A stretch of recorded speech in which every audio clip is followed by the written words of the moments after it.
नमस्कार. मी प्राध्यापक डॉक्टर संजय नगरकर, रयत शिक्षण संस्थेच्या डॉक्टर बाबासाहेब आंबेडकर महाविद्यालयाहून या ठिकाणी मी कार्यरत आहे. आज या ठिकाणी देशभक्त आनंदराव बळवंतराव नाईक महाविद्यालय चिखली व मराठी विभाग यांनी आयोजित केलेल्या स्थलांतर व साहित्य या विषयावरच्या या वेबिनारचे आयोजक आणि महाविद्यालयाचे सन्माननीय प्राचार्य डॉक्टर एस.आर. पाटील सर, या वेबिनारचे संयोजक आणि मराठी विभाग प्रमुख प्राध्यापक डॉक्टर प्रकाश दुकळे आणि त्यांचे सहकारी डॉक्टर मानतेश हिरेमठ सर आणि या वेबिनार मध्ये सहभागी झालेला आपण सर्व अभ्यासक, संशोधक, प्राध्यापक, मित्र, बंधू आणि भगिनी, सर्वात प्रथम आपलं हार्दिक स्वागत. मित्रहो, साधारणपणानं डिसेंबर-जानेवारी महिन्यात असलेली आपली मनस्थिती आणि आजची आपली मनस्थिती यामध्ये मोठी तफावत असलेली आपल्याला दिसेल. म्हणजे ज्यावेळी चीन सारख्या महाबलाढ्य अशा देशामध्ये कोविड-19 या महामारीनं अक्षरशः हाहाकार माजविलेला असताना इकडे भारतामध्ये आपण भारतात कसला येतोय कोरोना आणि आला तरी तो या हवामानात टिकणार सुद्धा नाही अशा भ्रमात होतो. परंतु पाहता पाहता हा कोरोना आपल्या देशात आला, आपल्या राज्यात आला, आपल्या जिल्ह्यात आला, आपल्या गावात आला. एवढंच नव्हे तर आपल्या घरापर्यंत येऊन पोहोचला आणि आपण सारे हादरून गेलो. मग ती कुंठित होती की काय अशी आपल्या सर्वांची मनस्थिती निर्माण झाली. अशा या कोरोनानं सर्वाधिक प्रभावित जर कुणाला केलेलं असेल तर ते हातावर पोट असलेले मजूर, असंघटित क्षेत्रातले कामगार, फेरीवाले, छोटे छोटे व्यावसायिक, घरेलू कामगार, अशा सर्वांना या कोरोनानं प्रभावित केलं. महिना दीड महिन्यापूर्वी आपण पाहिलं असेल की पुण्या मुंबई सारख्या मोठ्या शहरातून या मजुरांचे तांडेच्या तांडे, जथ्थेच्या जथ्थे आपल्या गावाकडे जाताना दिसत होते. डोळ्यामध्ये भीती घेऊन जाताना दिसत होते, ज्यांना आपण स्थलांतरित असं म्हटलं.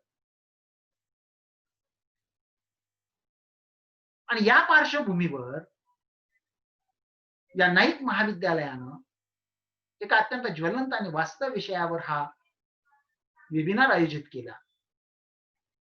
स्थलांतर व साहित्य अशा या विषयावर हा वेबिनार आयोजित केला, त्याबद्दल मी आयोजकांचं आणि संयोजकांचं अभिनंदन करतो, आभार मानतो.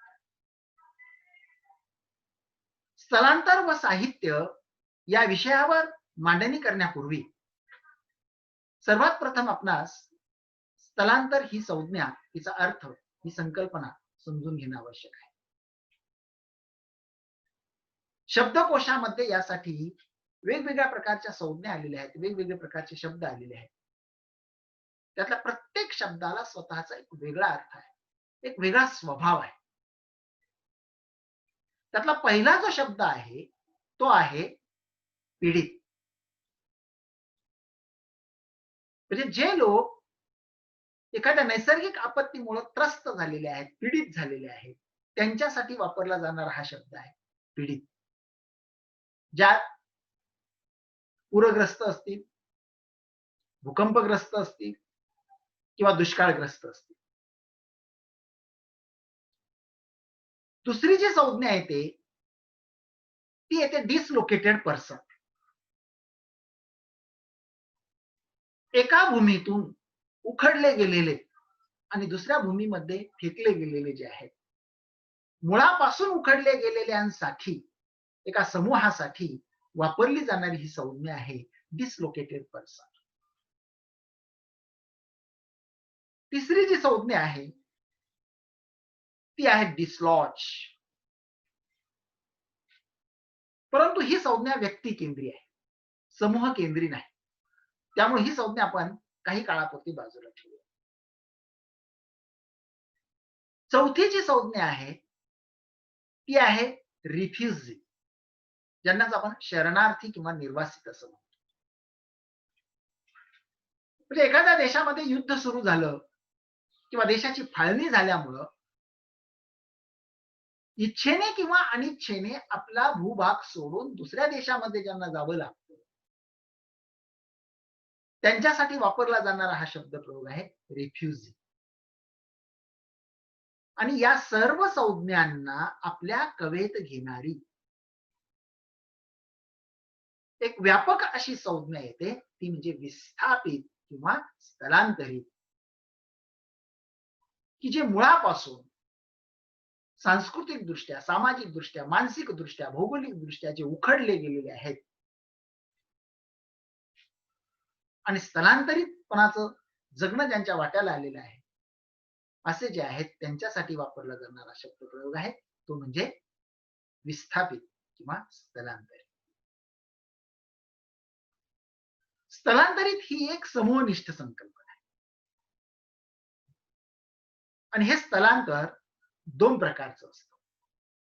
पहिलं म्हणजे हंगामी स्थलांतर किंवा ज्यांना तात्पुरतं स्थलांतर असं म्हटलं जातं, ज्यामध्ये ऊसतोड कामगार असतील किंवा चिरेखान मजूर जे आहेत ते यामध्ये समाविष्ट होतात, की जे काही एका काळापुरतं, एका विशिष्ट हंगामापुरतं आपला गाव सोडून जगण्यासाठी म्हणून, चरितार्थासाठी म्हणून दुसऱ्या ठिकाणी जातात. त्यांच्यासाठी वापरला जाणारा हा शब्द आहे हंगामी स्थलांतर. स्थलांतराचा दुसरा प्रकार आहे तो म्हणजे कायमचे स्थलांतर. याच्यासाठी 1 वर्षाचं मानक आहे. 1 वर्षापेक्षाही अधिक काळ होऊन गेल्यानंतर सुद्धा जे लोक आपल्या मूळ गावाकडे येऊ शकलेले नाहीये, जे कायमचेच विस्थापित झालेले आहेत, त्यांचं जे स्थलांतर असतं ते कायमचं स्थलांतर असं म्हटलं जातं. मग ज्यामध्ये धरणग्रस्त असतील किंवा प्रकल्पग्रस्त असतील, निर्वासित असतील, यासारखे स्थलांतरित त्यामध्ये समाविष्ट होतात. खरं तर स्थलांतर हा माणसाचा स्थायी स्वभाव आहे. म्हणजे अगदी आदिम काळापासून स्थलांतर होत आलेलं आहे. सुरुवातीला जंगलामध्ये आगी लागायच्या म्हणून या रानटी टोळ्या तिथून स्थलांतर करायच्या, आपला जीव वाचवण्यासाठी म्हणून दुसरीकडे जायच्या. किंवा एखाद्या ठिकाणी पाण्याची जागा सापडली की त्या ठिकाणी या टोळ्या स्थलांतर करायच्या आणि तिथं स्थायिक होण्याचा प्रयत्न करायच्या, स्थलांतर व्हायचं. परंतु पुढं माणसामध्ये असलेली सत्ताकांक्षा जी आहे, त्या सत्ताकांक्षेमुळं काही टोळ्या दुसऱ्या भूभागातील टोळ्यांवर हल्ले करायच्या, त्या भूभागावर आपली सत्ता प्रस्थापित करायच्या आणि तिथल्या मूल निवासी टोळ्यांना तिथून हाकलून लावायच्या.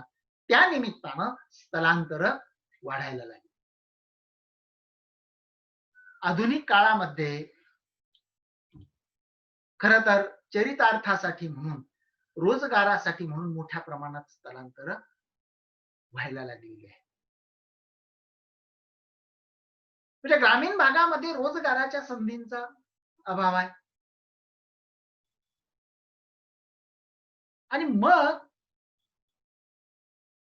मोठ्या मोठ्या शहरांमध्ये उपलब्ध होणाऱ्या रोजगाराच्या संधी, चरितार्थाची साधनं आणि यामुळे मोठ्या प्रमाणात दुष्काळग्रस्त जे आहेत ग्रामीण भागातील लोक जे आहेत ते शहरांकडे स्थलांतरित होताना किंवा झालेले आपल्याला दिसते. काही एक स्वप्नपूर्ती व्हावी म्हणून किंवा आर्थिक स्थैर्य प्राप्त व्हावं म्हणून मोठ्या शहरांकडे स्थलांतराचं प्रमाण वाढलेलं आपल्याला दिसतं.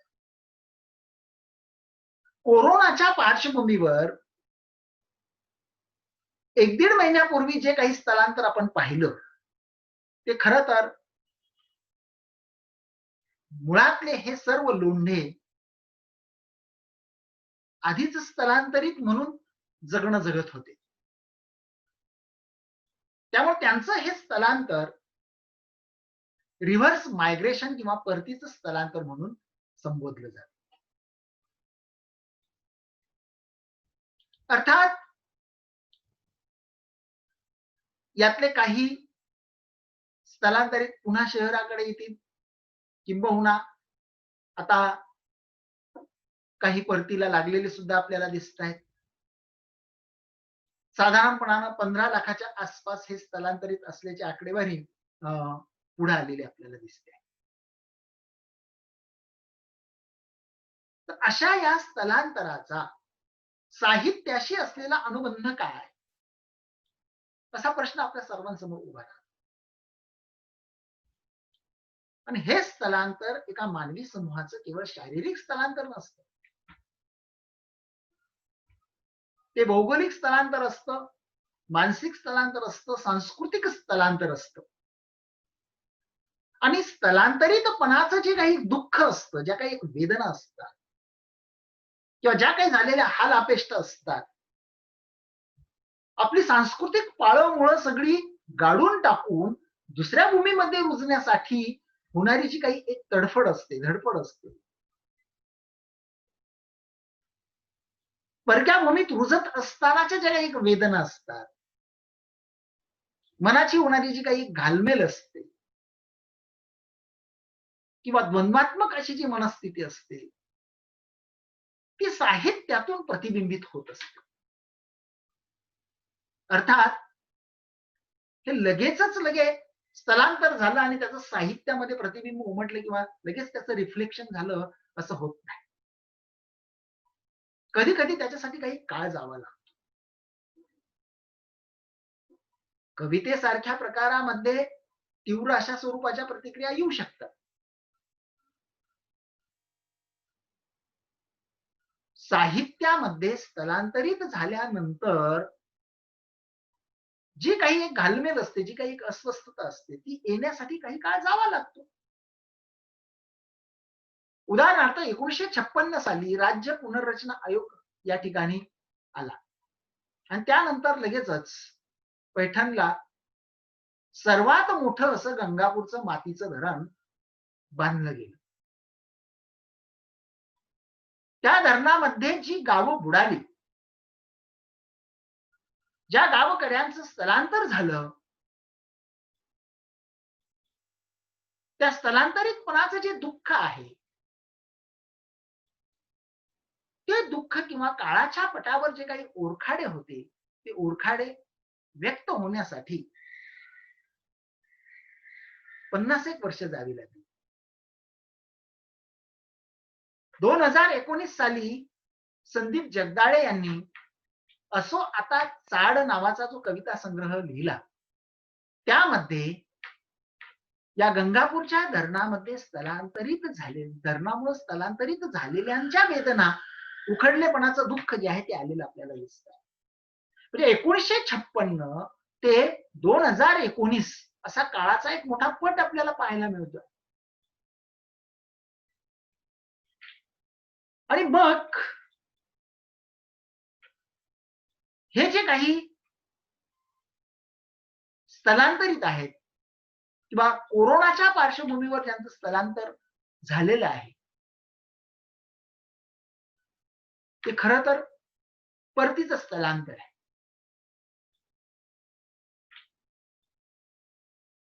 मग प्रवासामध्ये झालेले हाल अपेष्ट असतील, उपासमार असेल,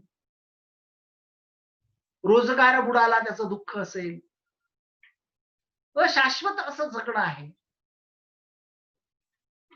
भयग्रस्तता आहे डोळ्यामध्ये उतरलेली, मूळचे गावकरी स्वीकारायला तयार नाहीयेत आणि शहरातलाही रोजगार बुडालेला आहे. अशा एका त्रिशंकू अवस्थेमध्ये ते आहेत. आणि त्यांची ही जी काही मानसिक द्वंद्वावस्था आहे, ही द्वंद्वावस्था कदाचित नजीकच्या काळामध्ये साहित्यातून येऊ शकते.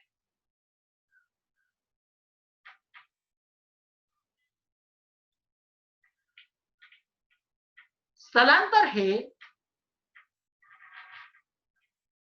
किंवा स्थलांतर हा एक सामाजिक समस्येचा विषय. मग त्या त्या काळातल्या ज्या सामाजिक समस्या असतात, त्या सामाजिक समस्या साहित्याचा विषय व्हाव्यात का? किंवा समस्या प्रधान जे साहित्य असतं ते प्रचारकी असतं. सामाजिक विषयावर लिहिलं गेलेलं जे साहित्य आहे त्याच्यामध्ये कलात्मकता दुनावते यासारखे आरोप किंवा टीका केली जाते. खरं तर सामाजिक वास्तव आणि साहित्य हे परस्परावलंबी असतात.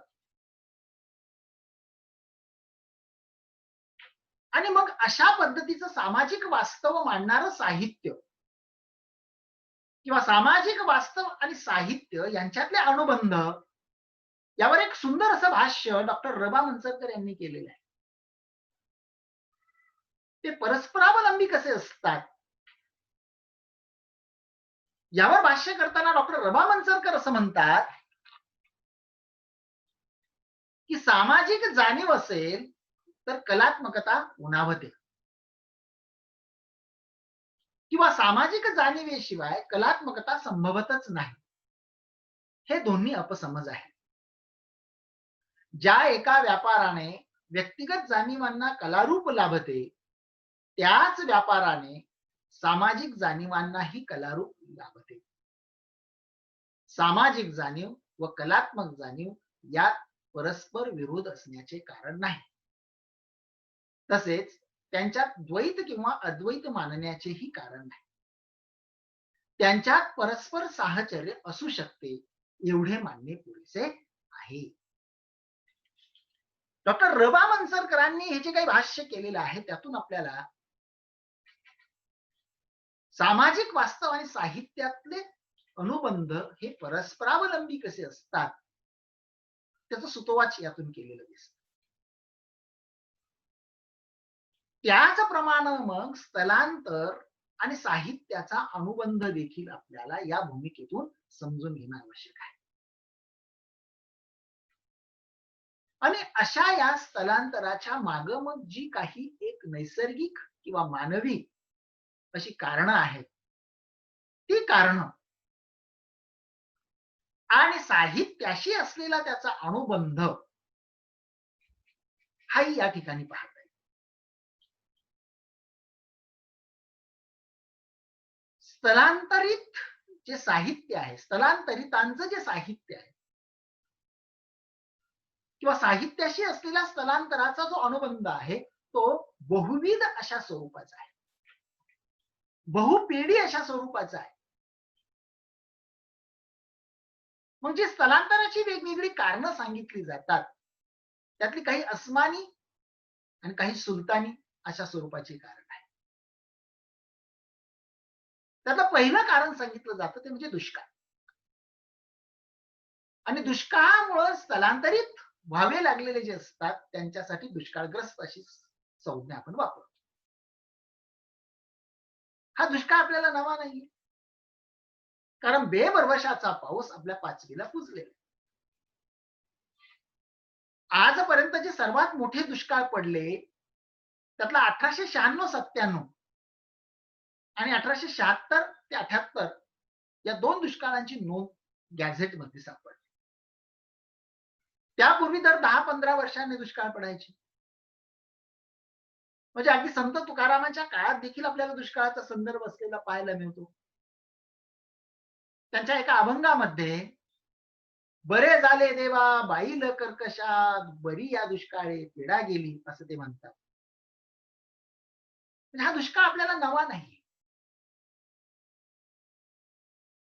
आजपर्यंत जे काही दुष्काळ झालेले आहेत त्यामध्ये 1863-64 चा दुष्काळ असेल किंवा 1876 ते 78 चा दुष्काळ असेल, 1896-97 चा दुष्काळ असेल, 1918 चा दुष्काळ असेल, 1972-74 चा दुष्काळ असेल ज्याचे आम्ही प्रतिनिधी आहोत,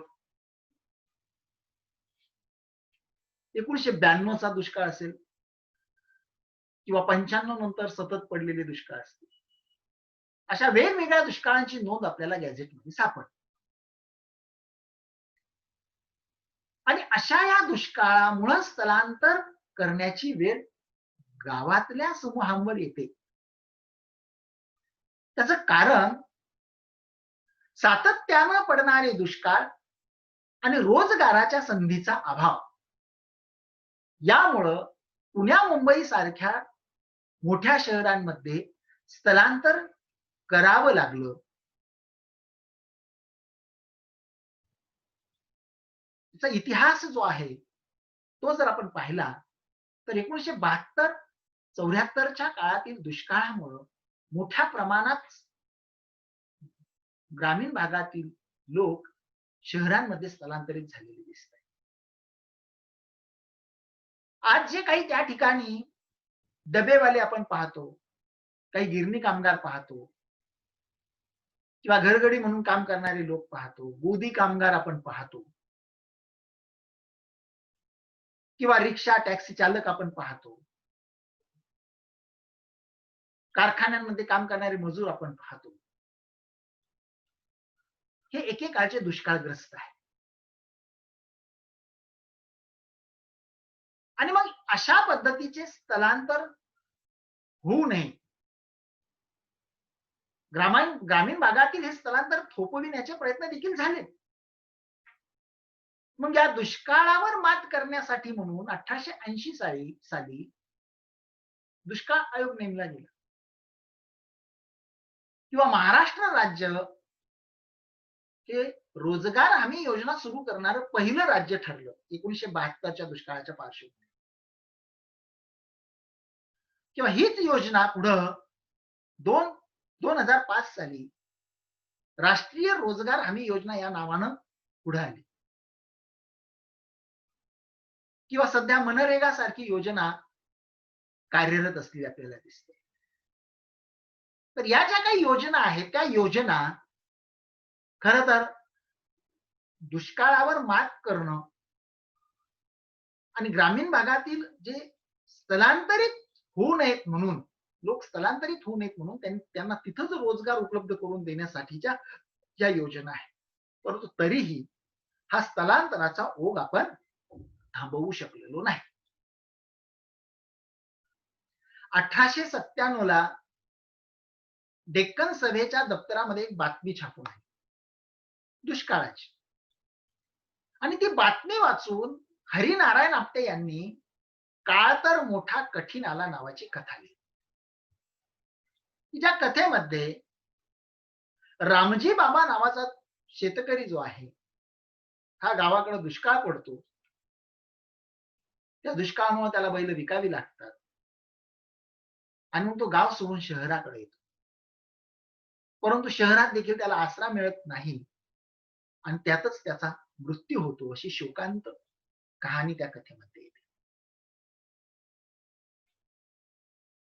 याचप्रमाणे 1925 साली नावी कुलकर्णी यांनी कसे दिवस जातील नावाची कादंबरी लिहिली. या कादंबरीमध्ये आबा नावाचा जो शेतकरी आहे हा कर्जबाजारी झालेला असतो आणि त्यामुळे त्याला त्याची शेती जी आहे ती शेती जप्त होते, शेतीवर टाच येते आणि म्हणून तो आपल्या कुटुंब कबिल्यासह मुंबईमध्ये जातो. तिथं गोदी कामगार म्हणून काम करत असताना मुंबईचं बकाल असं जे जीवन आहे की त्या जीवनामुळे त्याची मुलं वाया जातात, गैरमार्गाला लागतात. अशी एक शोकांत कहाणी त्या कादंबरीमध्ये येते. किंवा पुढे व्यंकटेश माडगुळकरांच्या बनगरवाडीमध्ये दुष्काळ आल्यामुळं ती बनगरवाडी हळूहळू हळूहळू कशी खाली होते, लोक कसे दुसरीकडे जातात त्याचं चित्रण येतं.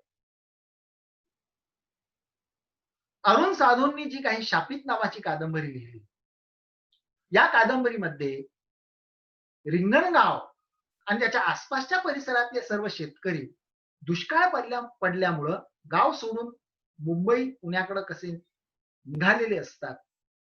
प्रवासात मग ते काही रोजगार हमीच्या कामावर देखील काम करतात आणि पुढे त्यांच्या प्रवासात त्यांना आलेले अनुभव, झालेले हाल याचं चित्रण त्या कादंबरीमध्ये. किंवा भीमराव वाकचौरे यांच्या रानखळगी या कादंबरीमध्ये सुद्धा दुष्काळामुळे स्थलांतर करावं लागल्याचे काही संदर्भ येतात. लोक गाव सोडून जातायत जगायला म्हणून त्याचे संदर्भ येताना आपल्याला दिसतात. थोडक्यात दुष्काळग्रस्त जे स्थलांतरित आहे त्या स्थलांतरितांचं चित्रण 150 वर्षांपासून साहित्यामध्ये आपल्याला होताना दिसत आहे. या दुष्काळग्रस्तांमधला दुसरा एक भाग आहे, दुसरी एक बाजू आहे, आणि ती म्हणजे ऊसतोड कामगारांची. म्हणजे पाथर्डी, बीड वगैरे या परिसरात आपण गेलात तर अत्यंत जिरायती असा हा भाग आहे. आणि या भागातले हजारोच्या संख्येनं लोक ऊसतोड कामगार म्हणून आपलं गाव सोडून ऊस कारखान्याच्या कार्यक्षेत्रामध्ये येतात. त्याला ते चाललो बेलापूरला असं म्हणतात. ऊस कारखाने सुरू झाले की मोठ्या संख्येनं हे त्या कार्यक्षेत्रामध्ये जातात.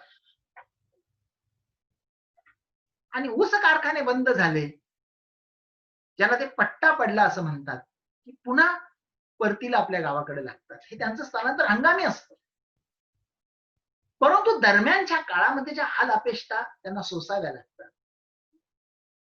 जो एक संघर्ष करावा लागतो, काही अन्याय अत्याचार त्यांच्यावर होतात, त्यांच्या मुलांच्या शाळेचेही प्रश्न निर्माण होतात. अशा ऊसतोड मजुरांचा या प्रवासाचं, या स्थलांतराचं चित्रण देखील साहित्यामध्ये आलेलं आपल्याला दिसतंय. रायमान दवंगे यांनी तांडा नावाचा जो कविता संग्रह लिहिला त्यामध्ये हे स्थलांतरित आपल्याला भेटतात, ऊसतोड कामगार. किंवा सर्जा नावाच्या कादंबरीत सुरेश पांडुरंग शिंदे यांच्या या सर्जा नावाच्या कादंबरीत तो संदर्भ आलेला आहे. सरदार यादव यांच्या कोयता नावाच्या कादंबरीत हा संदर्भ आलेला आहे. किंवा धीरज आयभाये यांच्या हिरवा डोंगर नावाच्या कादंबरीत संदर्भ आलेला आहे. बाग केसकरांची कुणाच्या खांद्यावर ही जी कादंबरी आहे, जिच्यावर पुढे मग सुरवंता नावाचा चित्रपट निघाला, या कादंबरीत देखील या ऊसतोड मजुरांचं, कामगारांचं चित्रण आलेलं आपल्याला दिसतं, जे हंगामी स्थलांतरित असले तरी अशाश्वत असं जगणं हे कसे जगतात. त्यानंतर स्थलांतर होण्याचं चौथं जे कारण आहे ते म्हणजे भूकंप. ही एक नैसर्गिक आपत्ती आहे. आणि म्हणजे भूकंपग्रस्त आहेत स्थलांतरित, त्यांचंही चित्रण साहित्यामध्ये होताना दिसतंय. खरं तर ही जी नैसर्गिक आपत्ती आहे ती पृथ्वीच्या निर्मिती प्रक्रियेपासूनच आहे. तिची परंपरा तेव्हापासून आहे. 1967 ला कोयनाला झालेला, कोयना धरणाच्या खोऱ्यात झालेला जो भूकंप आहे, किंवा 1944 चा पुण्याचा भूकंप आहे, 1984 चा खर्डीचा भूकंप आहे, आणि आपल्या सर्वांच्या परिचयाचा 1993 चा लातूरचा भूकंप, या मोठ्या भूकंपांची ही नोंद आहे. खरं तर एका अहवालामध्ये गेल्या 44 वर्षात कोयना खोऱ्यात 1,14,000 भूकंप झाल्याची नोंद सापडली. अर्थात त्यातल्या काहीच भूकंपांनी मोठा प्रभाव टाकलेला आहे. आणि त्यातला 1993 चा भूकंप जो आहे त्याचा मी स्वतः साक्षीदार आहे. म्हणजे गावच्या गाव एखाद्या भूकंपामध्ये उद्ध्वस्त होतात आणि तिथल्या गावकऱ्यांना दुसरीकडे स्थलांतरित व्हावं लागतं. त्याचं हे 1993 च्या भूकंपाचं उदाहरण. 30 सप्टेंबर 1993 ला ज्यावेळी लातूरचा भूकंप झाला, त्यावेळी महाविद्यालयात मी शिकत होतो. आणि मग एनसीसीच्या माध्यमातून स्वयंसेवक म्हणून त्या परिसरात गेलेलो असताना तळणी, सास्तूर, निलंगा यासारख्या गावांमध्ये आम्ही ज्यावेळी गेलो, त्यावेळी भूकंपामुळे पूर्णपणानं गाव उद्ध्वस्त झालेलं आहे. काही घरांमध्ये तर रडायलाही माणूस राहिलेलं नाहीये. भूकंपग्रस्तांच्या डोळ्यामध्ये असलेलं भय, त्यांच्या मनावर झालेला एक विपरीत असा परिणाम आणि ती सगळी अस्वस्थता पाहिल्यानंतर उत्स्फूर्तपणानं माझ्या तोंडून काही काव्यपंक्ती बाहेर पडल्या. कारण ते अत्यंत भासमय असं जीवन चित्र होतं. अश्रूंनाही कोरड पडली जगण्याची ही आस आहे, सगळीकडून नागवे झालो सारेच नवे भास आहे. असं भासमय असं ते चित्र होतं. आणि या लातूरच्या भूकंपाला केंद्र मानून आणि त्यामुळं जे भूकंपग्रस्त आहे त्या भूकंपग्रस्तांचं जे दुःख आहे ते मांडणाऱ्या 3 कादंबऱ्या मराठीमध्ये एकाच वेळी प्रसिद्ध झाल्या. त्यामध्ये रारम बोराडे यांची एक होतं इथं होतं एक गाव यासारखी कादंबरी असेल किंवा भालचंद्र देशपांडे यांची आणि भूकंप होत राहिला सारखी कादंबरी असेल. अनिरुद्ध या नावानं त्यांनी भूकंप नावाची कादंबरी लिहिली आहे ती कादंबरी असेल किंवा त्यानंतरच्या काळामध्ये वसंत पाटील यांनी कविता भूकंपानंतरच्या सारखा कविता संग्रह असेल की ज्यामध्ये भूकंपग्रस्तांचं जे दुःख आहे किंवा पुनर्वसनामध्ये होणारी त्यांची जी हेळसांड आहे ती सर्व त्यामधून मांडलेली आहे. त्यानंतरचं कारण येतं ते म्हणजे महापूर आणि त्या महापुरामुळे त्रस्त होणारे जे लोक आहेत त्यांना पूरग्रस्त असं आपण.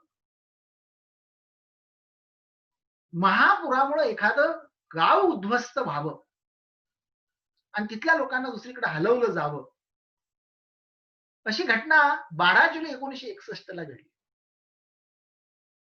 पानशेत आणि खडकवासला हे धरण फुटल्यानंतर पुणे त्यामध्ये वाहून गेलं असं म्हणतात. आणि मग त्यामध्ये सापडलेल्या लोकांना त्या महापुरात सापडलेल्या लोकांना वेगवेगळ्या ठिकाणी पुनर्वसित केलं गेलं. त्यातलं गोखले नगर जवळ जनवाडी नावाची वाडी आहे. तिथेही या लोकांची वसाहत आहे. मी एमफिल करत असताना या वसाहतीमध्ये राहत होतो. त्यावेळी जुन्या पिढीतल्या लोकांच्या डोळ्यात अजूनही त्या महापुराच्या आठवणी आहेत. ते दुःख आहे हे मी पाहिलं.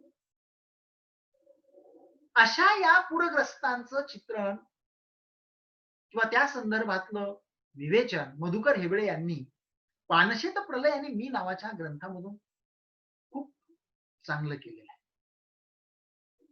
किंवा मेजर ठोसर यांनी पानशेत प्रलय नावाचं नाटक त्यावेळी लिहिलं.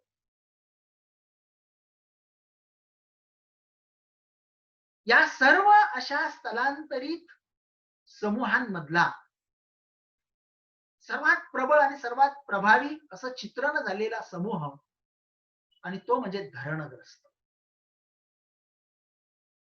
मराठी साहित्यातला फार मोठा असा विस्थापितांचा स्पॅन या धरणग्रस्तांच्या चित्रणानं व्यापलेला दिसतो. सर्वाधिक लेखन या विषयावर झालेलं दिसतं. म्हणजे कारखान्यांसाठी वीज लागते, कारखान्यांसाठी पाणी लागतंय किंवा दुष्काळावर मात करायची आहे म्हणून सिंचन व्यवस्था राबवणं आवश्यक आहे. मोठे मोठे महापूर येतात आणि त्याच्यावर मात करायची आहे. अशा वेगवेगळ्या कारणांमुळे धरणं बांधली गेलेली आहे आणि आधुनिक विकासाची ती गंगोत्री आहे. म्हणजे भाकरा नांगल धरणाचं उद्घाटन करत असताना भारताचे पंतप्रधान पंडित जवाहरलाल नेहरू असं म्हणाले होते की धरणं हे आधुनिक काळातील धर्मक्षेत्र आहेत. आणि अशा या धरणांचा पूर्व इतिहास देखील फार प्राचीन काळापासून आपल्याला सापडतो. म्हणजे काही पौराणिक संदर्भ आपल्याला धरणाचे सापडतात. पिकाची नासाडी होऊ नये म्हणून धौम्य ऋषीचा शिष्य अरुणी यानं आपल्या शरीराचा बांध घातला आणि शेतामध्ये जाणारं पाणी त्यानं अडवलं, असा एक पौराणिक संदर्भ येतो. अर्थात तो प्रतिकात्मक असेल. परंतु जगातलं पहिलं धरण इसवी सन पूर्व 3000 मध्ये इजिप्तच्या गारवी खोऱ्यामध्ये बांधल्याचा दाखला पुढे येतो. किंवा भारतामध्ये इसवी सनाच्या दुसऱ्या शतकात चोळ राजानं कावेरी नदीवर धरण बांधण्याचा उल्लेख केला. आणि आपल्या महाराष्ट्रामध्ये इसवी सन 1650 मध्ये सिंधुदुर्ग जिल्ह्यात धामापूर नावाचं धरण हे पहिलं धरण असल्याचा उल्लेख आहे. आंतरराष्ट्रीय धरण आयोगानं या संदर्भात 1985 पर्यंत जवळजवळ 1578 धरणं बांधली गेल्याची नोंद जाहीर केलेली आहे. आणि गेल्या 25 वर्षांमध्ये धरणांमध्ये आपलं सर्वस्व ज्यांचं गेलं आणि ज्यांना स्थलांतरित व्हावं लागलं, विस्थापित व्हावं लागलं, जवळजवळ 1 कोटीहून अधिक अशी ती संख्या पुढे येते. म्हणजे धरणामुळे सर्वात जास्त स्थलांतरित झालेल्याचं प्रमाण आपल्याला दिसतं. सप्टेंबर 1993 ला महाराष्ट्र टाइम्स मध्ये धरणग्रस्तांची दैना या नावानं एक वृत्त मालिका छापून येत होती, ज्यामध्ये रिपोर्टाज स्वरूपात धरणग्रस्तांच्या दैन्य अवस्थेवर प्रकाश टाकलेला होता. आणि या धरणांमुळे सर्वाधिक संख्येनं स्थलांतरित किंवा विस्थापित झाल्याचं प्रमाण आपल्याला दिसतं. अर्थात पंडित जवाहरलाल नेहरू यांनी धरणांना आधुनिक भारताची तीर्थक्षेत्र जरी म्हटलेलं असलं तरी त्यामध्ये ज्यांच्या जमिनी गेल्या, गावच्या गावं बुडाली, आपल्या सांस्कृतिक अस्मिता ज्यामध्ये पूर्णपणानं गायब झाल्या, अशा स्थलांतरित किंवा विस्थापितांचं जे दुःख आहे, जे उखडलेपणाचं दुःख आहे, ते सर्वात मोठ्या प्रमाणामध्ये आणि अत्यंत प्रबळ पद्धतीनं मराठी साहित्यामध्ये चित्रित केलेलं आपल्याला दिसतं.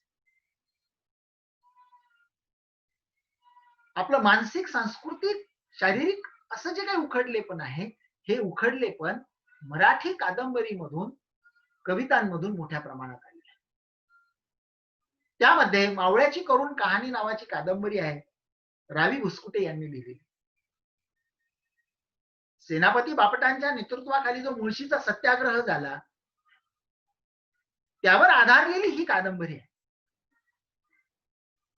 किंवा गोनी दांडेकरांच्या आम्ही भगीरथाचे पुत्र या कादंबरीमध्ये धरणामुळं गावकरी गाव सोडून जाण्याचे संदर्भ येतात. वासी मर्ढेकरांच्या पाणी सारख्या कादंबरीमध्ये सुद्धा धरण बांधलं जात असताना गाव कसा बुडतो आणि त्यात लोक गाव सोडून कसं बाहेर पडतात. किंवा अनंत मनोहरांची पहिलं तीर असेल, रवी मिश्रा यांची मोहोळ असेल, वामन पात्रीकरांची जगबुडी असेल, सगळं यादवांची बुडणारा गाव असेल, चंद्रकुमार नलगे यांची देवाची साक्ष असेल, अनंत भोयर यांची आभाळ झुंज असेल. आणि या सर्वांमध्ये सर्वात सशक्त असेल, माइलस्टोन ठरलेली कादंबरी म्हणजे विश्वास पाटलांची झाडाझडती ही कादंबरी. ती एकच कादंबरी या सगळ्या धरणग्रस्तांच्या